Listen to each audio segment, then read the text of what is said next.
प्राणी मेरा राम नाम लिवलाय, हो इमरत पियो जिय गाय।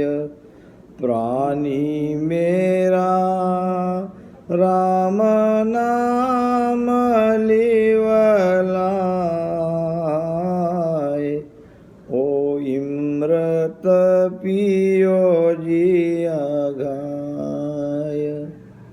ओ रंग झूठ पतंग रंग जुग को, देखत ही उड़ जाए, देखत ही उड़ जाए। मत भूले संसार सुख में, मत भूले संसार सुख में, ये सब विष फल खाए, ये सब विष फल खाए। प्राणी मेरा राम नाम लिवलाय, ओ इमृत पियो जी अघाय, ओ इमृत पियो जी अघाय। जे तू चू अब के अवसर अवसयायो, सब तन कर्म मिटाय, सब तन कर्म मिटाय। जे तू चूको ओ सरब की, जे तू चूको ओ सरब की, जुग जुग गोता खाय, जुग जुग गोता खाय।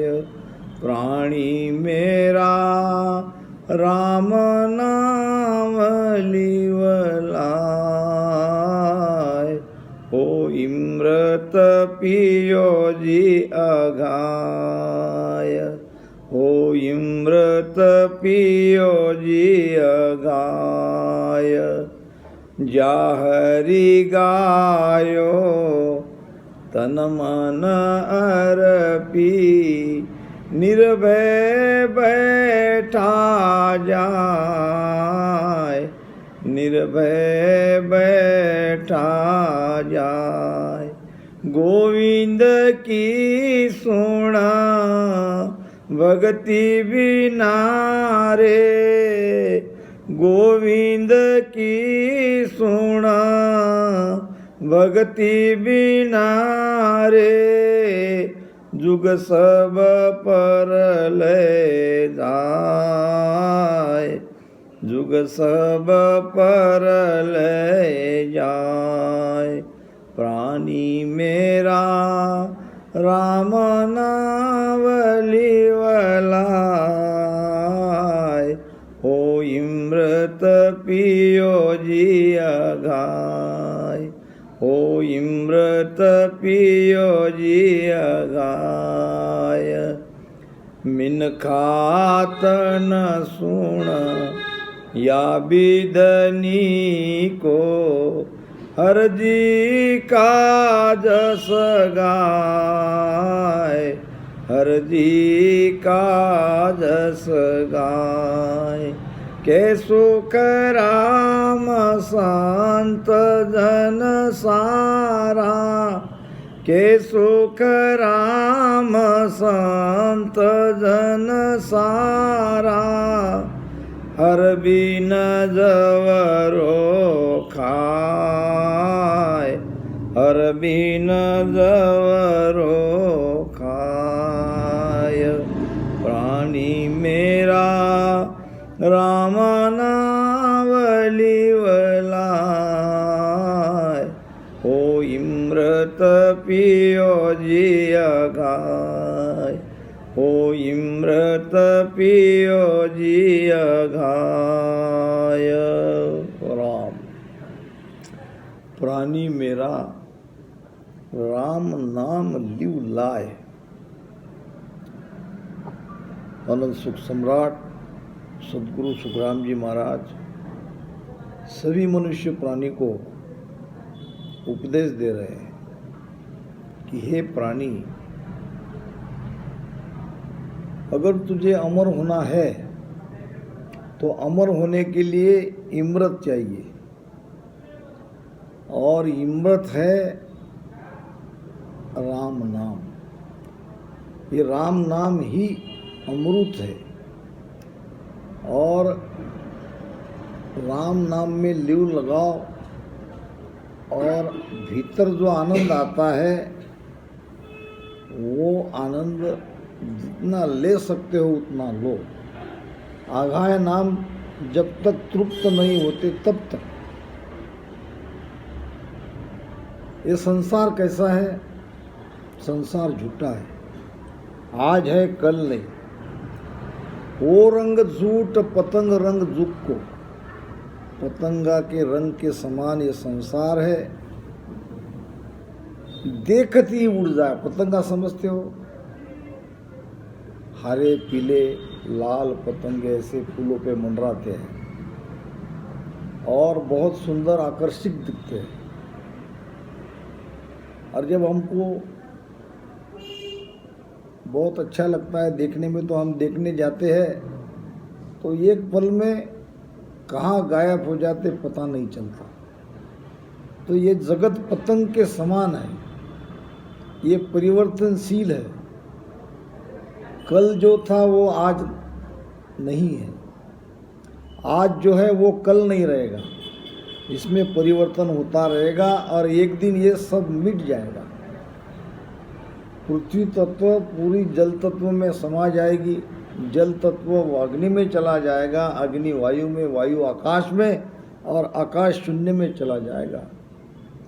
जब ये संसार स्थिर नहीं है तो हम स्थिर कैसे? तो ये संसार झूठा है, इसका सुख भी झूठा है। इस संसार के झूठे सुख में मत फंसो। एक राम जी का, परमात्मा का नाम सच्चा है, और वो नाम निरंतर लो। निस्दिन राम नाम लो, सुमिरन करते रहो। वो रंग झूठ पतंग रंग जुग को देखती ही उड़ जाए। हमारे सामने हमारे परिवार के लोग जा रहे हैं, हम कुछ नहीं कर सकते, हमारा कोई बस नहीं चलता। काल जब आता है सबके सामने ले जाता है, हम चाहकर भी कुछ कर नहीं सकते। वो रंग झूठ पतंग रंग जुग को देखत ही उड़ जाए, मत भूले संसार सुख में। इस संसार के सुख में परमात्मा को मत भूलो। ये सब विषय रस खाए, ये संसारी लोग सब विषय सुख में सोए हुए। जब काल आएगा तब पता चलेगा। जब 84 में जाएंगे, नरक के कुंड में डाला जाएगा, तब पता चलेगा कि हमने ये क्या किया। अगर मनुष्य रहते हम जाग जाते, भजन सुमिरन करते, तो आज ये स्थिति नहीं होती।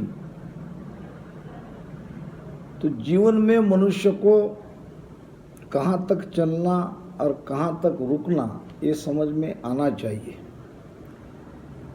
एक गरीब व्यक्ति था और राजा के पास आया, और राजा को प्रार्थना करने लगा, महाराज मैं बहुत गरीब आदमी हूँ, मेरी मदद करो, मुझे कुछ दो। राजा ने कहा क्या दूँ तुम्हें? तुम जो मांगोगे वो मैं दूंगा। गरीब व्यक्ति ने कहा और तो कुछ मैं काम जानता नहीं, मैं तो खेती किसानी करने वाला एक मजूर हूँ, अगर देना ही है तो थोड़ी बहुत जमीन का टुकड़ा दे दो। राजा ने कहा ठीक है। कल सुबह दिन निकलते ही तुम भागना और शाम दिन डूबने तक मेरे पास वापस आ जाना। दिन निकलते ही भागना और दिन डूबने के पहले मेरे पास आ जाना। अब तुम भागकर जितने दूर गए उतनी सारी जमीन तुम्हारी।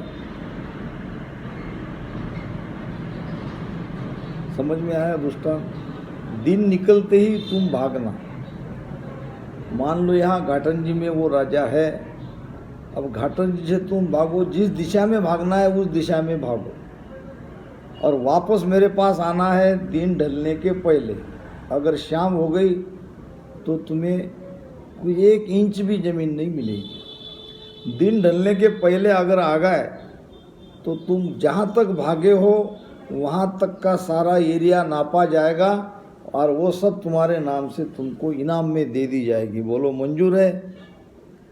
अब कहाँ 2-3 एकड़ ज़मीन की आशा लेके आया था और राजा ने कहा तो तुम भागो।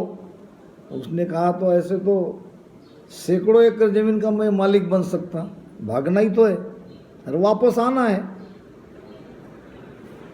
सुबह से सूर्योदय निकलते ही वो भागने लगा, भागा भागा भागा। दोपहर हो गई, देखा अभी तो बहुत ज़मीन मेरे कब्जे में आ गई है, थोड़ा और भाग लूँ, यानी थोड़ी और ज़मीन मैं कमा लूँ।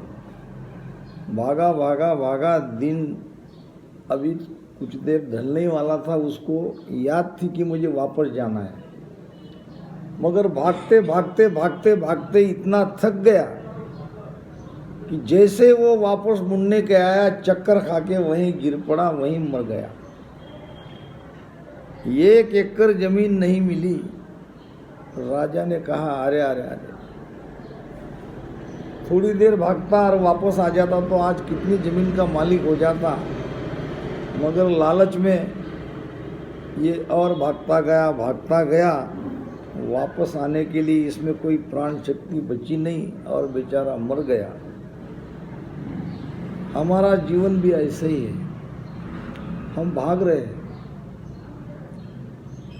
भागने का मतलब हम जीवन जी रहे हैं तो काम धंधा कर रहे हैं, सब अपने अपने प्रारब्ध के अनुसार। और काम धंधा करना ही है, किसी के आश्रित नहीं रहना है, खुद का कमा के खुद को खाना है। मगर इसकी भी लिमिट है, कहाँ तक करेंगे। जैसे वो व्यक्ति, नादान व्यक्ति भागते भागते मर गया, वैसे हमको भागते भागते नहीं मरना है। हमको तो ये राम नाम सुमिरन के साथ, सत्संग के साथ जीवन जीना है। थोड़ा हमें आराम भी चाहिए, थोड़ा भजन सुमिरन के लिए समय भी चाहिए और हमको हमारे लिए पैसा कमाना भी है। तो एकदम से हमको पैसे के पीछे, धन के पीछे नहीं पड़ना है। कुछ देर आराम भी करना है, कुछ देर रुकना भी है। अगर वो व्यक्ति थोड़ा थोड़ा रुक के भागता तो काफ़ी ज़मीन कमा सकता था और वापस भी आ सकता था। भागता गया तो आराम नहीं मिला और कहीं रुका नहीं। अगर कहीं देर रुकता और भागता तो प्राण उसमें रहता था, शक्ति रहती थी, वापस आराम से आ सकता था। मगर ऐसा नहीं हुआ। तो ये संसार के सुख के पीछे मत पड़ो, ये सुख झूठा है। संसार ही झूठा है तो संसार का सुख सच्चा कैसे रहेगा? फिर सच्चा क्या है? सच्चा है राम जी का नाम, सच्ची है सत्संग, सच्चे है संत। इनका सहारा लेके जीवन व्यापन अगर करेंगे तो जीवन बड़ा आराम से सुखदायक जाएगा और आगे भी 84 नहीं काटनी पड़ेगी, न नरक में जाएंगे। तो मत भूले संसार सुख में ये सब विषरस खाए, अब के असर अवश्य आयो। अब ऐसा बढ़िया समय आया, बढ़िया मौका आया कि जो कर्म हमने किए वो सब कर्म काटने का समय आया है। भजन से कर्म कटता है, सोगी मेल द्रव्य यूं गाले, अंतर भजन कर्म सब जाले। अंतर भजन, भीतर का भजन, जो अंदर में सांस उसांस अजप्पा के साथ सुमिरन होता है, इस भजन से सारे हमारे कर्म कट्टे हैं। हमने जो जो पाप किए हैं ये पता नहीं हमको, हमने कब क्या किया, कितना कर्म कमाए, ये तो हिसाब तब होगा जब हमारी मृत्यु होगी। मृत्यु होने के बाद ये जीव जाता है यमराज के पास, और यमराज के पास हमारा हिसाब किताब कर्म का लेखा जोखा देखा जाता है। ये तो तब हमें पता चलता है और तब हम पछताते हैं। खातो धर्मराय को सौंप्यो, हिसाब हुआ पिसतासी। मूल माय मिन का देह हारी, व्याज माय दुख पासी। आज तो ठीक है, आज सब कुछ हम बड़े मज़े में हैं, मगर ये नहीं समझना कि ये हमेशा के लिए हम ऐसे ही रहेंगे। मृत्यु आने वाली है, अटल है। अब मृत्यु के बाद क्या होगा, ये जो सोचेगा वही सचमुच ज्ञानी कहलाएगा, विवेकी कहलाएगा। मृत्यु अटल है, और मृत्यु के बाद हमारे साथ क्या होता है ये देख लो। तो वहाँ खाता चेक किया जाता है, पहले शुभ कर्म की गिनती होती है, फिर पाप की गिनती होती है। जो पुण्य हमने कमाए हैं, पुण्य के लिए हमको स्वर्ग में भेज दिया जाता है, और स्वर्ग में भेजने के बाद फिर पाप जो हमने किया है उसको भोगने के लिए नरक में भेज दिया जाता है, और नरक भुगतने के बाद फिर 84 में डाल दिया जाता है। इस तरह से ये जीव ये 84 के फेरे से कभी बाहर नहीं निकलता। वो मौसर आव है, वो आज हमें वो मौका मिला है कि अब के अवसर अवश्य आयो। ये समय बहुत बढ़िया आया है कि सब तन कर्म कटाए, सारे कर्म काटने का ये अवसर आया है। एक सेठ जी थे और रेल से कुछ सामान लगेज लेके उतर रहे थे, और इधर उधर देख रहे थे कि कोई एक आधा हमाल कुली बैग उठाने के लिए, सामान उठाने के लिए मिलते कि नहीं। देखा तो एक था खड़ा, इशारा किया, आया। कहो सेठ जी क्या क्या काम है? तो ये मेरा सामान है, ये सामान मुझे वहाँ तक पहुँचा दो, किसी टैक्सी वैक्सी तक, और जो लेना है वो लो लो। तो उस व्यक्ति ने कहा मुझे एक पैसा ही नहीं चाहिए।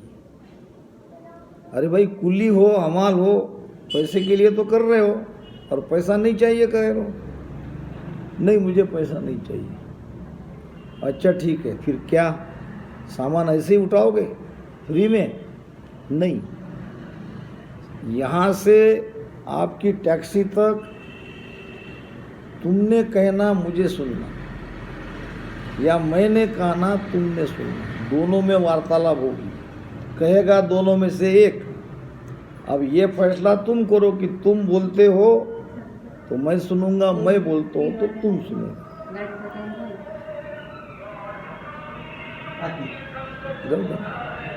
टैक्सी तक ऐसा उनका दोनों का तय हुआ।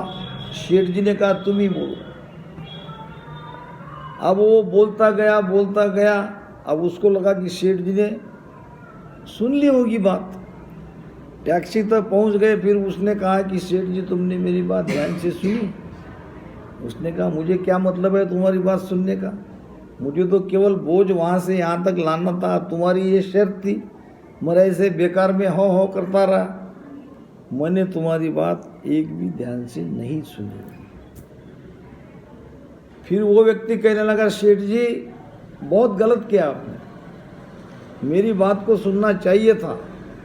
अरे भाई, तुम्हारे में ऐसी क्या बात थी जो मैं सुनूं? मुझे क्या मतलब है? मेरा काम हो गया, सामान यहाँ तक आ गया, टैक्सी आ गई, तब तुम निकलो। बहुत गलत किया सेठ जी, तुमने मेरी बात नहीं सुनी। अरे भाई, अब सुनाओ। 24 घंटे में तुम्हारी मृत्यु है। क्या कहा? 24 घंटे में तुम्हारी मृत्यु है। अब सेठ जी घबरा गए, तुम्हें कैसे पता?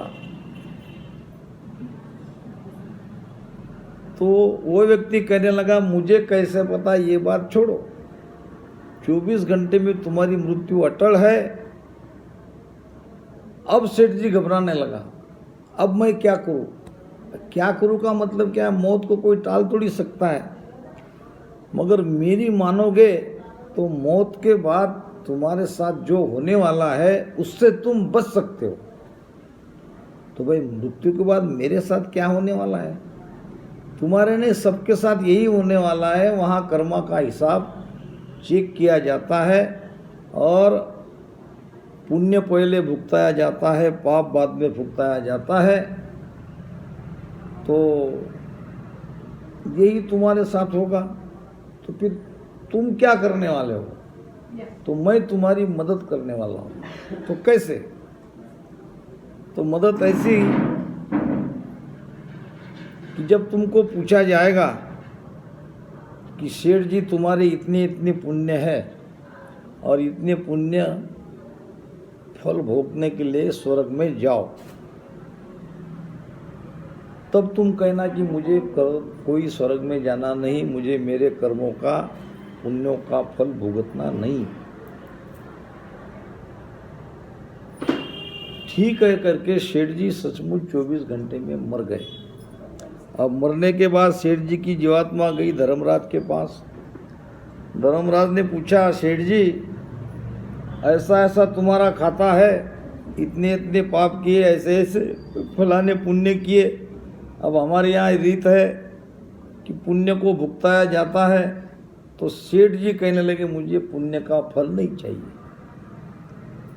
तुम्हारे चाहने न चाहने से कुछ नहीं होगा, हमारे यहाँ नियम है, भुगतना ही पड़ता है। तुमने इतने इतने अच्छे काम किए, इसका फल जाओ स्वर्ग में भुग के आओ, बाद में तुमको नरक में डाला जाएगा पाप कर्म भुगताने के लिए। सेठ जी को उस व्यक्ति ने कहा था कि जब तुमको पूछा जाएगा तुम कहना कि मुझे कर्म का फल नहीं चाहिए, मुझे कोई स्वर्ग में जाना नहीं है। तो वो कहने लगे, हमारे यहाँ ये व्यवस्था है, फिर तुमको रखेंगे कहाँ? डायरेक्ट तुमको तो पाप हम नहीं भुगता सकते। तुम्हारा देखो, मुझे कर्म का हिसाब नहीं चाहिए, मुझे स्वर्ग में नहीं जाना है।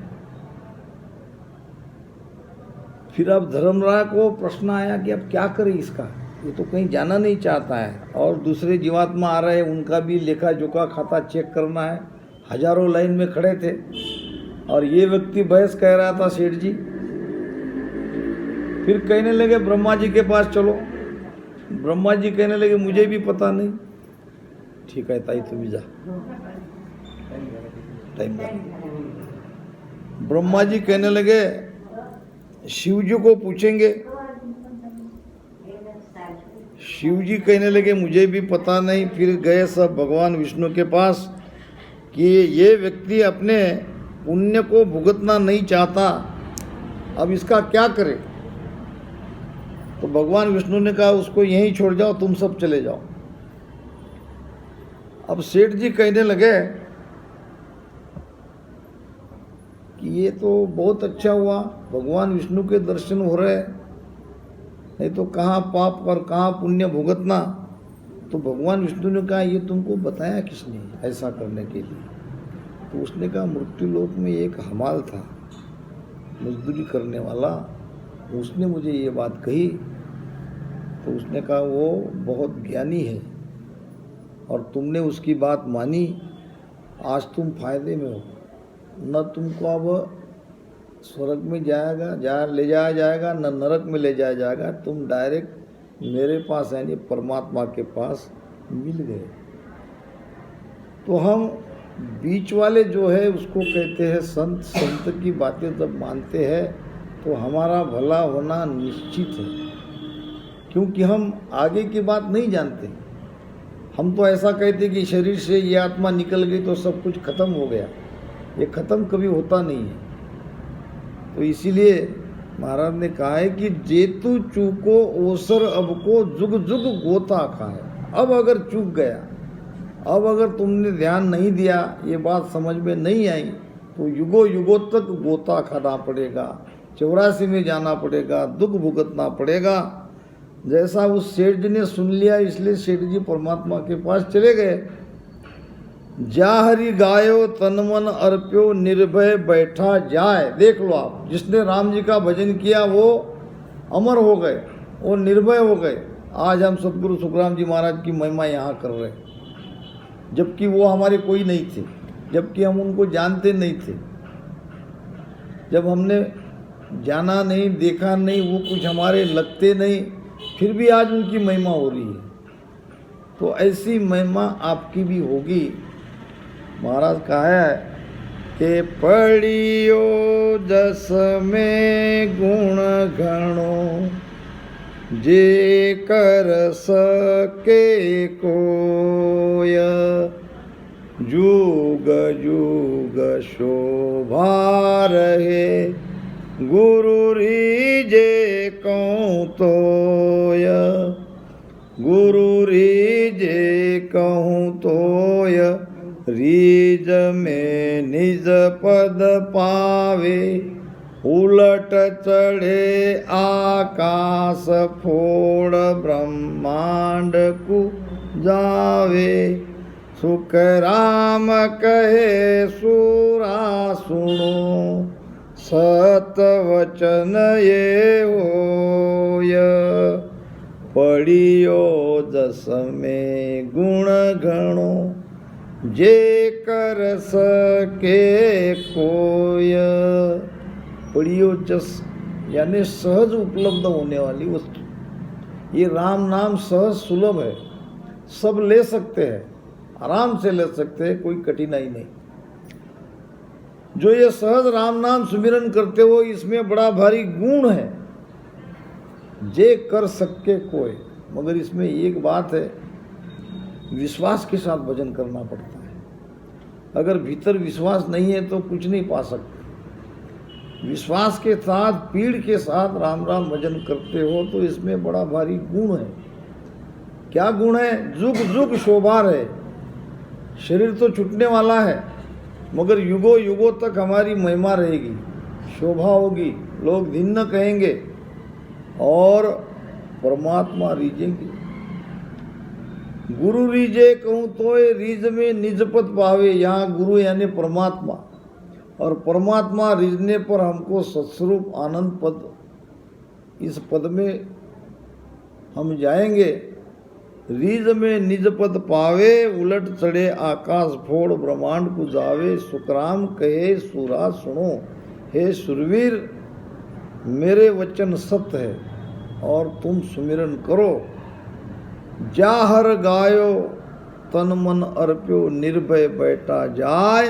और गोविंद की सुन भक्त बिनारे, जुग सब पर ले जाए। परमात्मा की भक्ति के बिना ये सारा जगत प्रलय में जाएगा। प्रलय जाने डूब जाएगा, मिट जाएगा, खत्म हो जाएगा, कुछ हाथ नहीं आएगा। मिन का तन सुन या विदनी को, हर जी का जस जाए। ये मनुष्य शरीर भजन सुमिरन करने के लिए ही मिला है। बाकी और दुनिया तो सब कुछ सुख हम भोग के आ ही गए हैं। ये तो केवल दरिया नर्तन पाय कर कियो न राम उचार, बोझ उतारन आया था ले चल्या सिरभार। ये तो कर्म का बोझ था, ये उतारने के लिए ये मनुष्य शरीर मिला है। मगर नादान मनुष्य, अज्ञानी मनुष्य बोझ तो उतरता नहीं, बोझ तो कम करता नहीं, ऊपर से कर्म का बोझ चढ़ा के चला जाता है। के सुखराम संत जन सारा, हर बिन जोरो खाए। महाराज फरमा रहे हैं कि संत के शरण में जीव जब तक नहीं जाता काल खाएगा, काल छोड़ेगा नहीं। कर्म बांध्यो बैठो है पत में, चालो चालो राम राम, चालो चालो काळ सिराणे यम खड़ो है, काळ सिराणे यम खड़ो है, जो संग छाया जोय, जो संग छाया जोय, प्राणी आरे समझर शिवरो राम। कर्म बांध्यो बेटो है पथ में, हमारे कर्म की गठड़ी बांधकर हम मृत्यु के रास्ते में बैठे हैं। ये मृत्यु का रास्ता है, ये जगत संसार में बैठे हम, तो सबको जाना है और सबका नंबर आने वाला है। सभी अपने अपने कर्म को बांध कर बैठे हैं मौत के लिए तैयार। और चालो चालो होए, ये तो जगह जगह हम सुनते हैं, आज यहाँ एक्सीडेंट हो गया, आज ये मर गए, आज वो चले गए, ये सब देखते हैं जगत में। तो ये सब तो जा ही रहे हैं। काल सिराने जम खड़ो है। काल कैसे है? हमारे माथे के पास, शिराना कहते तकिया को, तकिया जैसे हम सिर के पास रखते हैं, ऐसे ही काल यहाँ खड़ा है। 3 बार हमारी दिन में खबर लेता है, देखता है वो श्वासा खत्म हुई कि नहीं हुई, और चला जाता है। अगर श्वासा उसको लगे कि इसकी श्वासा है तो निकल जाता है। जैसे छाया हमारा पीछा नहीं छोड़ती, वैसे ये काल हमारा पीछा नहीं छोड़ता, निरंतर हमारे साथ रहता है। तो इससे बचना है तो सुमिरन करो, और कोई उपाय नहीं है। बाकी सारे उपाय कर्म बढ़ाने के हैं। एक राम नाम वेद से अगर कोई सुमिरन करता है तो कर्म कटते हैं। तो प्राणी मेरा राम नाम लिव लाए, हे प्राणी ये राम नाम भजन करके तुम इसमें लिव लगाओ। अब लिव नहीं लगेगी तो किसी भेदी संत के शरण में जाओ, उनको पूछो कि भाई भजन में लिव कैसे लगी, कैसे कुदरत कला जगेगी, कैसे बिना के हमारा राम नाम अपने आप चालू होगा, ये भेद बताएंगे। और फिर कर्म से, मनबुद्धि चित्त अहंकार से, संसार से जीते जी आप अलग हो जाओगे, काल को जीत लोगे, मौत तुम्हारा कुछ भी बिगाड़ नहीं सकेगी। इन्हीं शब्दों के साथ